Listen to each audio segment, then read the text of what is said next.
వరంగల్ జిల్లాలో మరి మదారి కుర్వ కులాన్ని ఇంకా ఎస్సీగా గుర్తించలేకపోతున్నాయి ప్రభుత్వాలు. మరి మనకు ఖచ్చితంగా భవిష్యత్తులో కుల ధృవీకరణ పత్రాలు సాధించే వరకు కూడా మనమందరం ఐక్యంగా పోరాటం చేయాల్సినటువంటి అవసరం ఉంది.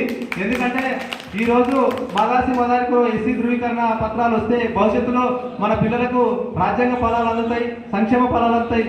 మరి ఈరోజు మనం గర్వించదగ్గ విషయం ఏంటంటే మరి మనకు కూడా, ఎందుకంటే పార్లమెంటులో మన కులాన్ని వాయిస్ వినిపించడానికి కూడా ఇవాళ మన ఎంపీ గారు మన కులస్తునే ఉండడం మనమందరం కూడా పెద్ద ఎత్తున గర్వించదగ్గటువంటి విషయం అన్న.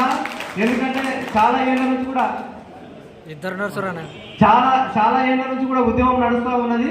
ఎందుకంటే మన వాళ్ళం చాలా మంది ఐక్యంగా ఉన్నాం, నిజాయితీగా ఉన్నాం, ఆర్థికంగా ఉన్నాం, అంగబలం ఉంది, అన్ని ఉంది. అయినప్పటికీ కూడా కొంతమంది రాజకీయ నాయకులు మన కులాన్ని ముందుకు రాకపోవడం ఈ ప్రాంతంలో చాలా సిగ్గుచేటు కనిపిస్తుంది. ఎందుకంటే పెద్ద ఎత్తున ఓటు బ్యాంకు మాత్రం వేసుకుంటున్నారు, కానీ ఇవాళ ముఖ్యమైన పదవుల్లో కానీ ఎప్పుడైనా సరే రాజకీయాలలో పదవులు ఉంటేనే మన కులానికి ఏమైనా సేవ చేయొచ్చు. మరి కాబట్టి ఈ ప్రాంతంలో నడిగడ్డలో కూడా పెద్ద ఎత్తున ఉన్నప్పటికీ ఇంకా అవకాశాలు రావట్లేదు. వాటి కోసం కూడా ఐక్యంగా పోరాటం చేయాల్సిన అవసరం ఉంది. ముఖ్యంగా విన్నవించేది ఏంటంటే ఖచ్చితంగా మన తెలుగు రాష్ట్రాలలో మరి ముఖ్యంగా తెలంగాణ ప్రాంతాల్లో ఉమ్మడి పాలమూరు జిల్లా నది పరివాహక ప్రాంతం మొత్తం కూడా మదాస్ కురువలో ఉన్నాం. ఇక్కడ కురువ అనే పదం లేదు, కురువలమే మనం. కురువ అంటేనే మదాస్ కురువ.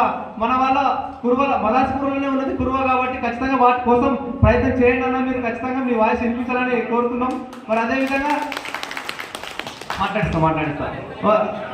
సో కాబట్టి మీరు ఆ ప్రయత్నం చేస్తారని మేమంతా కూడా ఆశిస్తూ ఉన్నాం. మరి ఇప్పుడు అదేవిధంగా ఓకే ఇప్పుడు